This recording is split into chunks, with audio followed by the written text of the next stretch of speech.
Good evening to one and all. We are Team Nautilus, and here we are to present our idea.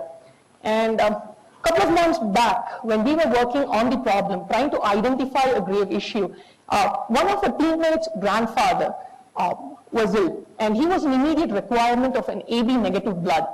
My teammates' folks ran around from blood banks to hospitals, and they were in a tier 2 city, and they just couldn't find the right blood. And that got us thinking. So we went ahead.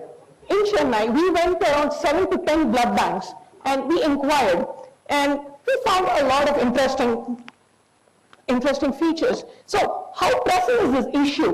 One, developed nations have about 50 donors in 1,000, while India has only 8 in 1,000. That's about 6 times less.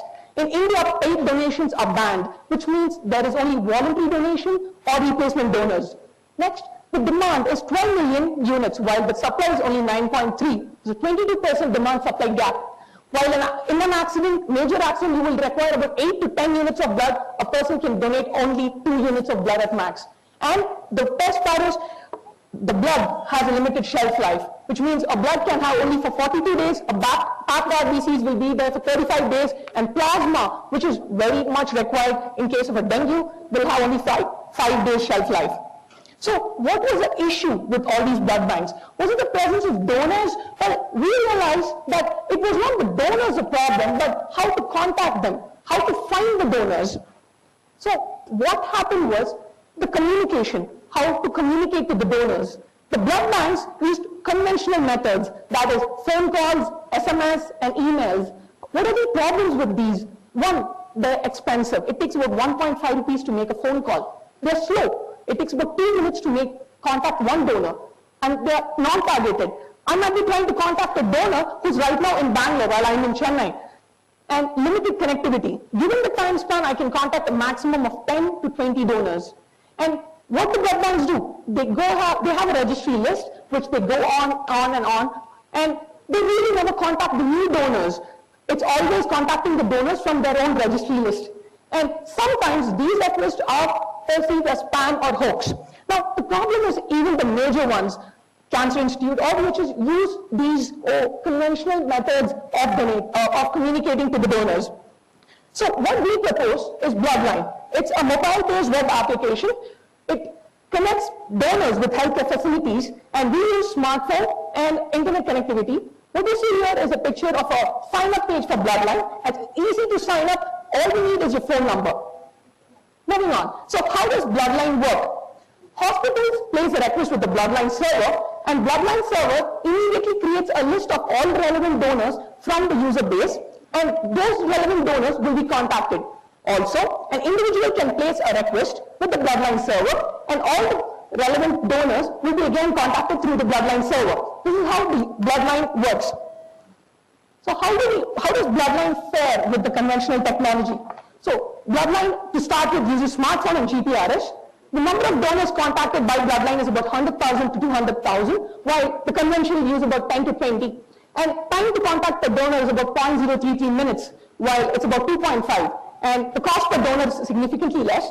And Bloodline also offers targeted broadcast. It is not perceived as spam, and it also helps in contacting new donor base. As the user base of Bloodline expands, we are going to contact new donors as time proceeds.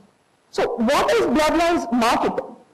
Well, on one side we have the user base, and with the user base we are focusing on the college vertical and the early working vertical. And this is primarily because these two verticals are used to high volume electronic information and are pretty depth with navigation through the app. So these are reasons why we want to contact the user base.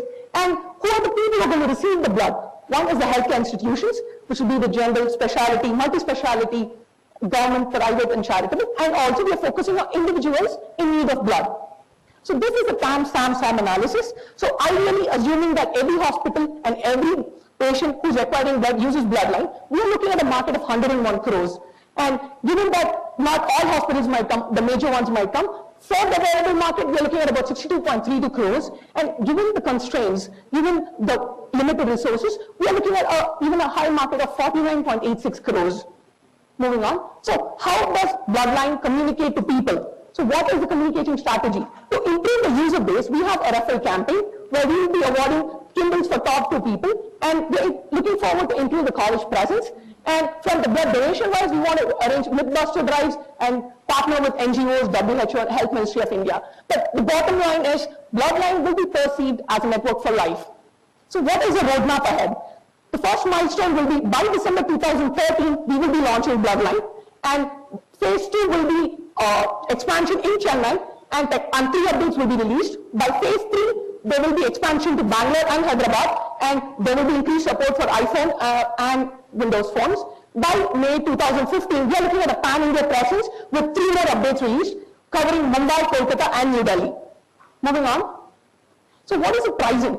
Hospitals pay a fixed tariff of 2,500 rupees per month, and for every records they pay 250 rupees, while an individual pays about 150 rupees per broadcast.